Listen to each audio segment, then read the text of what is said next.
तरफ घना गहरा समंदर और उसके बीच दुनिया की सबसे खतरनाक जेल, जहां से भागना इम्पॉसिबल माना जाता था, लेकिन फिर भी ये 3 प्रिजनर्स उस जेल से भाग गए।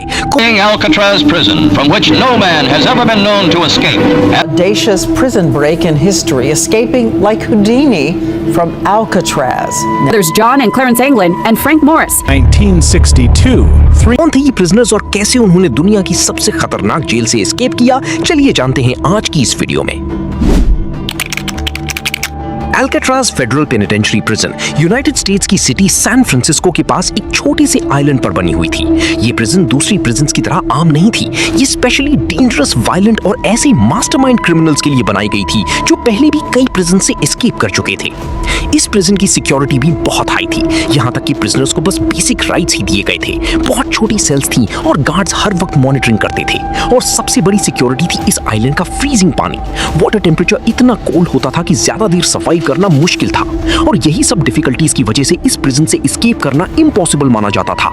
लेकिन 3 ऐसे प्रिजनर्स थे जो इम्पॉसिबल को पॉसिबल करने जा रहे थे। इनमें से एक था फ्रैंक मॉरिस। ये कोई आम बंदा नहीं था, इसका आईक्यू जीनियस लेवल का था और ये पहले भी कई प्रिजन से एस्केप कर चुका था। और दूसरी तरफ थी 2 भाई, जॉन एंगलिन और क्लैरेंस एंगलिन। इनको बैंक रॉबरीज की वजह से प्रिजन में रखा गया था, लेकिन अथॉरिटीज को लगता था कि ये डेंजरस और हाईली एस्केप प्रोन क्रिमिनल्स हैं, इसीलिए उनको अल्काट्राज भेजा गया। फिर आता है साल 1961, जब इन तीनों ने मिलकर प्रिजन एस्केप प्लान बनाया। उन्होंने देखा कि उनकी सेल्स के पीछे ओल्ड वेंटिलेशन एरिया वीक है, वहीं से उन्होंने वॉल में छेद बनाने का सोचा। इसके लिए उन्होंने स्पून्स और मेटल पीसेस जुगाड़ किए और उनके साथ वॉल को तोड़ना शुरू किया। हर रात सीक्रेटली वॉल थोड़ी थोड़ी तोड़ते थे। वो डिगिंग की आवाज को कवर करने के लिए म्यूजिक बजाते थे। कभी कोई प्रिजनर वहां से भागकर नहीं गया था, तो गार्ड्स भी इस चीज को इतना सीरियस नहीं लेते थे। हर रोज थोड़ा थोड़ा कंक्रीट निकलता गया और गार्ड्स को कुछ पता नहीं चला। फिर आई एस्केप वाली रात। तीनों प्रिजनर्स एस्केप करने के लिए रेडी थे, पर उनके सामने थी एक प्रॉब्लम, और वो थी गार्ड्स की मॉनिटरिंग। थोड़ी थोड़ी देर बाद गार्ड सेल में झांक कर देखते थे कि सब कुछ ठीक है या नहीं। तो अगर वो भागते तो गार्ड्स को फौरन पता चल जाता और वो सर्चिंग शुरू कर देते।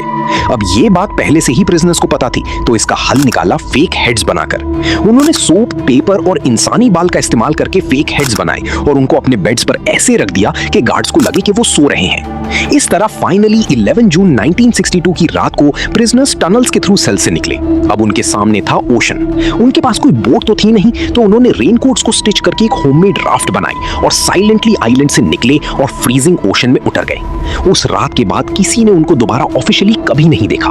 नेक्स्ट मॉर्निंग गार्ड्स शॉक्ड रह गए। फेडरल ब्यूरो ऑफ इन्वेस्टिगेशन ने मैसिव इन्वेस्टिगेशन स्टार्ट की और उन्हें ओशन में राफ्ट के पीसेस, कुछ पर्सनल आइटम्स और पैडल मिले, लेकिन बॉडीज कभी नहीं मिली।